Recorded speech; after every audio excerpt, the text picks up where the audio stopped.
Hey guys, welcome to my YouTube channel all about psychology. तो आज हम करेंगे what is attitude. As you know कि हमारी नेट की सीरीज चल रही है, उसमें हम यूनिट 3 कर रहे हैं और अभी तक हमने काफ़ी कुछ कर लिया है। आज हम करेंगे एटीट्यूड स्केल कि एटीट्यूड क्या है, हम उसे क्यों मेजर करते हैं और उसके कुछ स्केल्स हम डिस्कस करेंगे आज। सबसे पहले एटीट्यूड है क्या?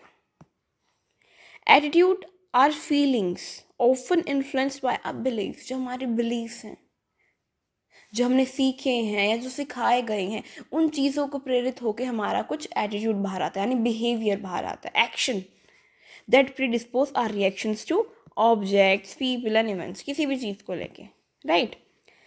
अब जो ट्रैफिक है हमारा एटीट्यूड हमारे एक्शन में, ये टू वे है। ऐसा नहीं है कि हमारा एटीट्यूड हमारे एक्शंस को अफेक्ट करता है हमेशा, या हमारा एक्शन हमारे एटीट्यूड को अफेक्ट करता है हमेशा। It's just two way, right. ये टू वे पाथ है, दोनों ही एक दूसरे को अफेक्ट करते हैं।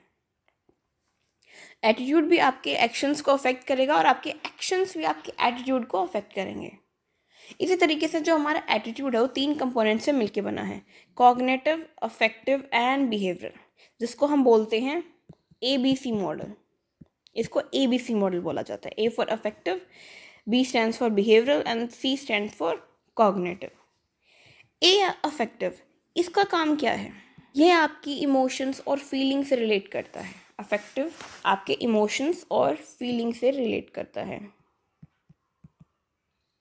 इसमें क्या होगा, फॉर एग्जाम्पल आप एक तरीके से मान लीजिए आप किसी को लाइक करते हैं, तो अगर आप किसी को पसंद करेंगे, आपको उसकी पर्सनालिटी पसंद है, उसका बिहेवियर पसंद है, कुछ भी पसंद है, तो आप उसको उसी चश्मे से देखते हैं, इन अ पॉजिटिव मैनर ओनली। क्या कनेक्ट हो गया आपका? आपके इमोशंस या आपकी फीलिंग्स वहाँ पे उस पर्सन के लिए कनेक्ट हो गई हैं। अब आप उसे एज अ पॉजिटिव मैनर में ही देखेंगे। अगर आप किसी को डिसलाइक करते हैं तो आप एक चश्मा पहन लेंगे, हो सकता है वो कुछ अच्छे काम भी करे, लेकिन आप उसको किस तरीके से देखेंगे? In a negative manner only, right. तो अफेक्टिव स्टैंड्स फॉर आप इमोशंस, फीलिंग्स, इस तरीके से। Now B stands for behavioural. और बिहेवियरल क्या है? ये यहाँ पर हमारे एक्शंस को रिलेट करता है, हमारे एक्शन टुवर्ड्स अ पर्सन और सिचुएशन। कोई जो भी हम एक्शन करते हैं किसी पर्सन को लेके, किसी सिचुएशन को लेके या किसी ऑब्जेक्ट को लेके, वो यहाँ पर आता है बिहेवियर में, जो दिखता है सबको। फॉर एग्जाम्पल मान लीजिए कि आप जब कहीं काम करते हैं, वहाँ पे आप बहुत ही पॉजिटिवली काम कर रहे हैं और वह जो आसपास एनवायरनमेंट है वो भी बहुत पॉजिटिव है, तो आपने वो इंटरलेट कर लिया कहीं ना कहीं। तो अब आप क्या करेंगे? आप बाहर भी पॉजिटिव वे में बिहेव करना चाहेंगे। क्यों? क्योंकि आपने डिसाइड किया, आपने सोचा, आपने इंटरलेट किया कि मैंने अच्छा बिहेव किया और मेरे आसपास में कितना अच्छा एनवायरनमेंट है, तो क्यों ना मैं वही चीज़ बाहर भी लागू करूँ। तो वो कहाँ पर आ गई? आपका बिहेवियर आपके एक्शंस पर हो गया कि भाई इस इंसान का तो स्वभाव ही ऐसा है या बिहेवियर ही ऐसा है, तो वो क्यों बोलते हैं, वो बन जाता है, राइट। अब C स्टैंड्स फॉर कॉग्निटिव। अब कॉग्निटिव क्या है? कॉग्निटिव यानी दिमाग से ही कनेक्शन हो गया, तो यानी कि यहाँ पर हमारे आ जाएंगे बिलीव्स, जो हमें सिखाया गया है, एक बिलीव से बना दिया गया है, या फिर नॉलेज, किसी भी चीज़ की नॉलेज गैदर कर ली, या बिलीफ है जो शुरुआत से ही लोग बोल रहे हैं, हो सकता है वो सच्चा हो सकता है वो झूठा हो। फॉर एग्ज़ाम्पल आपको पता है कि जो डॉग है वो बहुत डेंजरस होते हैं, वो कभी भी काट सकते हैं, हमें विश्वास नहीं करना चाहिए। ये चीज़ आपने 1-2 बार अपने आस पड़ोस में देख ली है, फिर आपने सुन ली है बहुत ज़्यादा, एंड जब आप कुछ चीज़ें सुनते हैं तो आपकी आदत बन जाती है, आप वही चीज़ें सर्च करेंगे। आप ये नहीं सर्च करते कि डॉग कितने प्यारे होते हैं, आप ये नहीं सर्च करेंगे कि डॉग कितने लॉयल होते हैं, आप सर्च करेंगे कि डॉग कितने डेंजरस होते हैं। एंड जब आप ये सर्च करेंगे तो रिजल्ट आपको गूगल वैसा ही देता है। तो आपने एक बिलीफ बना लिया था पहले ही, देन आपने नॉलेज ली, एंड नॉलेज जब ली तो वो भी सिर्फ एक ही तरफा लिया, ऐसा कुछ। एंड देन आपने जो नॉलेज गैदर की, जो बिलीफ लिया, उस चक्कर में आपने क्या किया? अपना बिहेवियर बना लिया। अब आप क्या करेंगे? वो जो आपने नॉलेज ली थी उस चक्कर में आप कुत्तों से दूर रहेंगे कि भाई ये डेंजरस हैं और ये कुछ भी कर सकते हैं, ठीक है। तो ये है हमारा ABC मॉडल। इस तरीके से हमारा एटीट्यूड बनता है। ये कॉम्पोनेंट्स हैं इसकी भी एटीट्यूड की, ओके।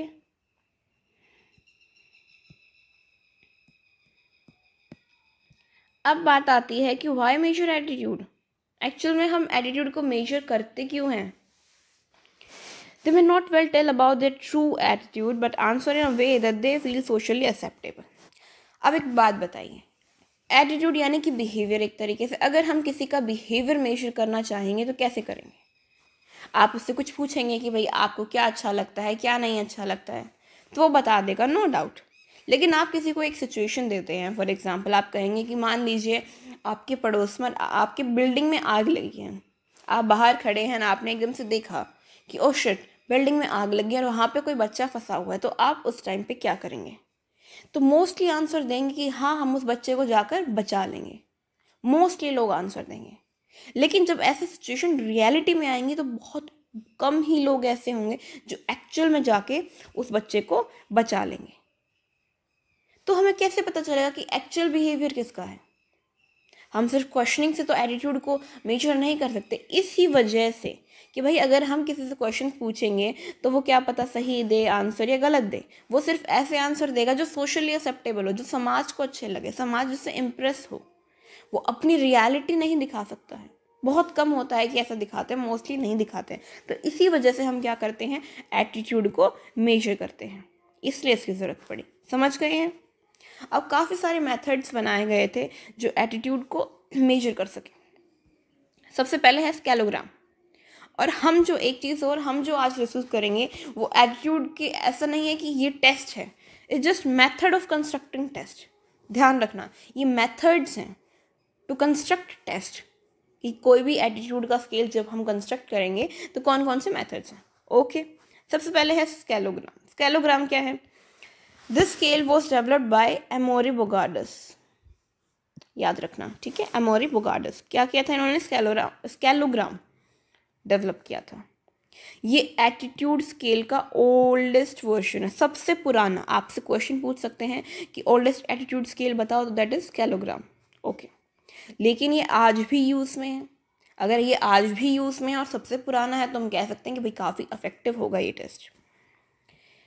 इन्होंने क्या किया था? इन्होंने सोशल डिस्टेंस स्केल दिया था। ये भी इंपॉर्टेंट है, आपसे पूछा जा सकता है कि इन्होंने क्या किया था। तो इन्होंने सोशल डिस्टेंस स्केल दिया था। ये क्या है? Setup as a series of questions that ask an individual the feelings or the closest degree of intimacy towards a member of a group in question। ये मेनली क्या होता था? ये सीरीज वाइज होता था एक तरीके से। ये मोस्टली क्या करते थे, बहुत सारे क्वेश्चंस होते थे एक इंडिविजुअल से, मतलब कि ऐसा नहीं है ग्रुप बैठा दिए देन टेस्ट, इंडिविजुअली जो मोस्टली टेस्ट होते हैं इसी तरीके से उनकी फीलिंग्स जानी जाती थी, क्लोजेस्ट डिग्री ऑफ फीलिंग, कि वो मेनली क्या चाहते हैं towards a member of a group in questions. और ये मेनली किस पे था? ये रेशियल डिस्क्रिमिनेशन। ये किसके लिए इन्होंने जब बनाया था? रेशियल डिस्क्रिमिनेशन पे बनाया था, क्योंकि उस टाइम पे रेशियल डिस्क्रिमिनेशन जो थी वो पीक पे थी। तो लोगों से जाना जाता था कि भाई आप ब्लैक पीपल से किस तरीके से फील करते हैं, क्या आप उनकी हेल्प करेंगे, क्या आप उनसे फ्रेंडशिप कर सकते हैं, ऐसे ऐसे क्वेश्चंस होते थे, ठीक है, उनकी फीलिंग्स जानने के लिए। लेकिन ये आज भी यूज़ किया जाता है, मतलब मेन पर्पस था रेशियल डिस्क्रिमिनेशन, लेकिन आज ये कई सारी चीज़ों के लिए यूज़ किया जाता है। ये येस और नो रिस्पॉन्स ओनली, इसमें या येस और नो था तो हम क्या कह सकते हैं कि ये डाइकोटोमस था या फोर्स्ड चॉइस रेटिंग था। ये ईजीएस्ट स्केल है which help to predict another answer. और ये क्या करता था कि हमारी हेल्प करता था कि अनदर आंसर प्रिडिक्ट करने के लिए। इसमें क्वेश्चंस किस तरीके के होते थे? फॉर एग्जांपल एक फर्स्ट क्वेश्चन में इन्होंने पूछा, क्या आप ब्लैक पीपल से शादी कर सकते हैं? ठीक है, शादी का पूछा इन्होंने। फिर छठे क्वेश्चन में इन्होंने पूछा, क्या आप उनसे दोस्ती कर सकते हैं? तो अब आप एक बात बताइए, फर्स्ट क्वेश्चन में जब ये आ गया कि आप उनसे शादी करेंगे, अगर बाई चांस आपने लिख दिया है कि यस, तो क्या ये प्रेडिक्ट करना मुश्किल है कि आप उनसे फ्रेंडशिप करेंगे? Of course not. अगर आप शादी कर सकते हैं तो आप दोस्ती तो कर ही सकते हैं, वाली चीज़ आ गई। तो ये क्या था? इसे प्रिडिक्ट आंसर करने में बहुत इजी रहता था। आप नेक्स्ट आंसर प्रिडिक्ट कर सकते थे अगर सब्जेक्ट ने स्टार्टिंग के कुछ क्वेश्चंस कंप्लीट कर दिए हैं तो। फिर ये नॉमिनल टू ऑर्डिनल स्केल में कन्वर्ट किया जाता था। क्लोज एंडेड, क्लोजर एंडेड तो ऑफ कोर्स हो जाएगा जब येस और नो है ओनली। ये यूनिडायमेंशनल होता था। यूनिडायमेंशनल यानी कि मतलब एक ही डायमेंशन। ये सिर्फ क्या करते थे? हाई टू लो मेजर करते थे या लो टू हाई। मल्टी डायमेंशनल क्या होते हैं? मल्टी डायमेंशनल यानी कि आपका एप्टीट्यूड टेस्ट करना एंड ये सारे इंटेलिजेंस टेस्ट करना। लेकिन आपका एटीट्यूड थोड़ी ना टेस्ट होगा कि भाई आप कितने मार्क्स लाए। वो तो यही टेस्ट हो सकता है कि हाई टू लो या लो टू हाई, एक ही डायरेक्शन में जाएगा, दैट इज़ यूनिडायमेंशनल। ठीक है, ये मैंने आपको बताया दिया था कि ये रेशियल डिस्क्रिमिनेशन के लिए मेजर करता था शुरुआत में। फिर जो गुडमैन स्केलोग्राम है ये सेम है बिल्कुल एज इट इज स्केलोग्राम से। Purpose of Goodman scaling is to establish one dimensional continuum for a concept you wish to measure, same with scalogram. Okay, इसमें ज़्यादा जानने की आपको ज़रूरत नहीं है, बस पूछ सकते हैं इसका दूसरा वर्जन। और यस, स्केलोग्राम का एक और नाम है जिसको नाम से जाना जाता है, दैट इज क्यूमुलेटिव।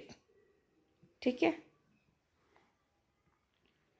अब नेक्स्ट है आपका थर्स्टोन्स LCJ 1927। ये क्या है? He was one of the first and most productive scaling theorist. He actually invented 3 different methods for developing a unidimensional scale. इन्होंने क्या किया, ध्यान से देखिए, 3 डिफरेंट मेथड्स, 3 डिफरेंट मेथड्स लेके आए यूनिडायमेंशनल स्केल बनाने के लिए। As I told you in a starting also कि हम आज क्या करेंगे, सिर्फ मेथड्स पढ़ रहे हैं, हम टेस्ट नहीं पढ़ रहे हैं, methods to construct a test. तो वही चीज़, ठीक है, नाम आप याद रख ही लेंगे। अब मेथड्स क्या है, that is first is method of equal appearing intervals. Equal appearing intervals जैसे कि 1, 3, 5, 7, 9, 11 इक्वल इंटरवल है। यस, इक्वल है। इसमें क्या होता है, लो स्कोर्स इंडिकेट अनफेयर एटीट्यूड। अगर लो स्कोर आया तो हम बोल सकते हैं कि भाई अनफेयर एटीट्यूड, अच्छा एटीट्यूड नहीं है, आप पार्शियलिटी करते हैं। High score indicates favourable attitude. ये क्या करेगा, फेवरेबल एटीट्यूड इंडिकेट करता है कि भाई अच्छा है, आप पार्शियलिटी नहीं करते हैं, आप अच्छे से बिहेव कर रहे हैं, something like that. Negative statements को स्कोरिंग कम दिया जाता है इसमें और पॉजिटिव स्टेटमेंट्स को ज़्यादा। एवरेज रेटिंग बाय ऑल जजेस, इसमें क्या होता है कि जजेस रेटिंग करते हैं और कॉमन पीपल नॉट क्या करते हैं, कॉमन पीपल मतलब जैसे कि मान लीजिए आपसे 5 लोग ले लिए गए हैं एज अ सब्जेक्ट टेस्ट करने के लिए, और जो जजेस होगा वो भी आम जनता में से, जहाँ से ये बिलोंग करते हैं वहीं से कुछ लोग लिए हैं, 3 लिए हैं, 2 लिए हैं, समथिंग लाइक दैट। तो जजेस कौन है, उन्हीं आम जनता में से, तो कॉमन पीपल। ये ऐसा प्रोफेशनलिस्ट और परफेक्शनिस्ट नहीं होते, ठीक है, वो वाली चीज़ है। फिर मेथड ऑफ सक्सेसिव इंटरवल्स, इसमें क्या होता है, normal series wise successive intervals है। फिर मेथड ऑफ पेयर्ड कंपैरिजन, यहाँ पे कंपैरिजन हम किए करते हैं। ओके, अब स्टेप्स क्या है किसी भी टेस्ट को कंस्ट्रक्ट करने के लिए। We all know that first is plan the test, सबसे पहले टेस्ट को प्लान कीजिए। फिर राइट टेस्ट आइटम्स प्लान करके, और फिर उसमें जो आइटम्स है वो लिखने होते हैं। Second step is subjective judgments by several जजेस। अब क्या करेंगे, हमने पहले टेस्ट सोच लिया, फिर हमने उसके आइटम्स लिख लिए हैं, अब हम किसको देंगे, सब्जेक्ट को नहीं देंगे, हम जजेस को देंगे कि भाई आप बताओ आप कितनी रेटिंग देंगे, कितनी रेटिंग देंगे, 5 आउट ऑफ 10, 10 आउट ऑफ 10 या कितनी, आप कितनी रेटिंग देंगे इन आइटम्स को, क्या ये एक्यूरेट है एंड समथिंग लाइक दैट। वो चीज़ें जजेस जजमेंट देते हैं कि भाई किसको कितना स्कोर मिलना चाहिए या क्या सही है क्या गलत है, समथिंग। थर्ड स्टेप है गिव इट टू पार्टिसिपेंट। फिर हम पार्टिसिपेंट को देते हैं कि भाई लो अब तुम करो, ठीक है। We get ordinal data then converted to interval data. हमें कैसे डाटा मिलेगा, हमें ऑर्डिनल डाटा मिलता है जिसको हम इंटरवल में कन्वर्ट कर देंगे। और ये सारी चीज़ें हम कर चुके हैं, आप देख लेना, अगर किसी ने नहीं देखी है वीडियो आप स्टार्टिंग से देखना, जब भी आपको अच्छे से समझ में आएगा। Only outcome is interval data. Quartile deviation used in all attitude scale और टेस्ट। कौन सी डेविएशन यूज़ करते हैं हम, क्वार्टाइल डेविएशन यूज़ करते हैं हर एटीट्यूड स्केल और टेस्ट में। क्यों, क्योंकि जो हमारा डाटा होता है वो स्क्यूड डाटा होता है, ठीक है। ऑल 3 मेथड्स आर यूनिडायमेंशनल, ठीक है। डाइकोटोमस होता है, ये आउटकम होगा इंटरवल, और it can be scaled the large number of items. Large number के लिए भी हम ये यूज़ कर सकते हैं, ठीक है। अब आता है पेयर्ड कंपैरिजन, जो हमने पढ़ा था, मैंने कहा था कंपैरिजन करते हैं, इसका फॉर्मूला है ये rating comparison with each other. इसमें क्या करते हैं, हम रेट करते हैं या कंपैरिजन करते हैं 2 चीज़ों में, कि ऑप्शंस होंगे हमारे पास एंड उसमें से हम चीज़ें चूज़ करेंगे। जैसे फॉर एग्जांपल हमारे पास ऑप्शन है डांस और सिंगिंग। हमारे पास 2 ऑप्शन है, डांस और सिंगिंग। हम रेट करेंगे कि डांस अच्छा है कि सिंगिंग अच्छा है, हमारे लिए हमें क्या अच्छा लगता है, तो हम इस तरीके से रेट करते हुए जाते हैं इस टेस्ट में। जजेस रेटिंग करते हैं सबसे पहले एंड देन आपको पार्टिसिपेंट को दिया जाता है same cheese. Focus on total number of statements, options जैसे मैंने आपको बताया कि दो चीज़ें देंगे, जैसे मान लीजिए रीडिंग और राइटिंग। आपने चूज़ किया रीडिंग कि भाई नहीं मुझे तो रीडिंग ज़्यादा अच्छी लगती है एज़ कम्पेयर टू राइटिंग। फिर नेक्स्ट ऑप्शन आपको दिखा रीडिंग और लर्निंग। अब आप इन दोनों में से चूज़ करेंगे। हो सकता है आपको रीडिंग पसंद आ जाए तो यहाँ टिक कर देंगे, हो सकता है लर्निंग पसंद आए तो आप यहाँ टिक कर देंगे। तो इस तरीके से आप कंपेयर करते हैं। आउटकम डाटा क्या होता है? इंटरवल डाटा ही होगा। Only suitable for scaling small number of items. ये किसके लिए सुटेबल है? स्मॉल नंबर ऑफ आइटम्स को स्कोर करने के लिए, ज़्यादा नहीं। अब आता है हमारा Likert scale Rensis Likert. ये क्या होता है? ये है 5 पॉइंट स्केल। ये 4 भी हो सकता है, 7, 8, मतलब कितना भी हो सकता है। जैसे कि क्या होता है इसमें ऑप्शंस एक तरीके से agree, strongly agree, disagree, neutral, strongly disagree, ये सारे ऑप्शंस होते हैं। तो हो सकता है आपके 4 ऑप्शंस दिए गए हों, 5, 6, 7, इस तरीके से होता है। यूनिडायमेंशनल है। मेजर इमोशंस, ये क्या करता है? लाइकट स्केल क्या करता है? आपका इमोशंस को ही मेजर करेगा। ये आपके इमोशंस को मेजर करता है, और इमोशंस को मेजर करेगा तो हम क्या कह सकते हैं? अफेक्टिव। एबीसी मॉडल पढ़ा था ना हमने भी, right. It can be unipolar और बायपोलर। ये यूनिपोलर भी हो सकता है और बायपोलर भी हो सकता है। How? If agree and disagree both are present in scale then it is a bipolar. अगर एग्री और डिसएग्री दोनों ही स्टेटमेंट्स हैं ना तो हम बायपोलर कह देंगे। क्यों? क्योंकि दोनों ही सिचुएशंस हमें दे रखे हैं। कोई भी आपसे पूछा गया एंड आप कहोगे एग्री, यस, एंड आप कह सकते हो डिसएग्री, दोनों ही ऑप्शन आपके पास है, दैट इज बायपोलर। एंड अगर आपको दे ही एक रखा है इस तरीके से कि agree, somewhat agree, strongly agree, मतलब एक ही चीज़ दे रखी है, बस उसकी क्या कर दी कि हाई डिग्री बढ़ा दी है। कई बार आता है ना कि न्यूट्रल, एग्री, समवट एग्री और स्ट्रांगली एग्री, ये ऑप्शंस आपको दिए जाते हैं। तो क्या है कि ऑप्शन तो एक ही, एग्री तो आप कर ही रहे हैं, इट्स जस्ट कि आपकी डिग्री बढ़ रही है, कितना ज़्यादा एग्री कर रहे हैं, तो वो क्या होगा? यूनिपोलर। और बायपोलर जितने दोनों ही अपोजिट आपको ऑप्शंस दे दिए जाएं। Now if there is option is of neutral then free choice rating. अगर आपके ऑप्शंस हो जाएं, जैसे कई बार क्या होता है, आपसे कोई क्वेश्चन पूछा जाए कि भाई आप इस सिचुएशन में क्या करेंगे, तो आपके पास एक ऑप्शन हो एग्री कि भाई हाँ मैं इस मतलब इस सिचुएशन में मैं एग्री करता हूँ, ऐसा ही होता है। एक हो न्यूट्रल और एक हो डिसएग्री।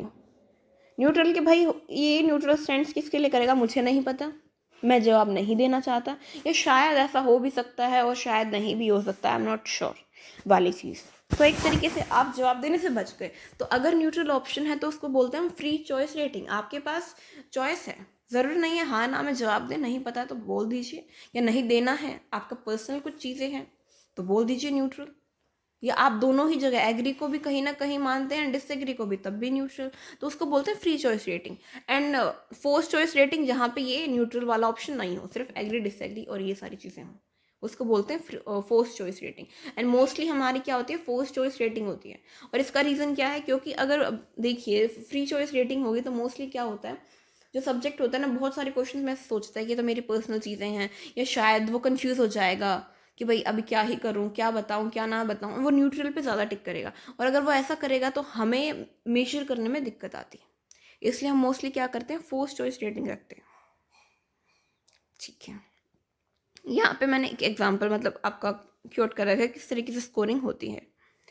ये example, I am proud of my relationship with my supervisor at work, strongly disagree, somewhat disagree, agree, strongly agree. फिर इसको स्कोरिंग कर रखा है, ऐसे भी हो सकता है और ऐसे भी हो सकता है। ये स्कोरिंग करने के तरीके हैं। इसको जिसको हम बोलते हैं समेटेड रेटिंग स्केल्स, यानी कि एडिक्शन और सब्ट्रैक्शन हम इस स्कोरिंग में करते हैं जब हमें रो स्कोर चाहिए होता है।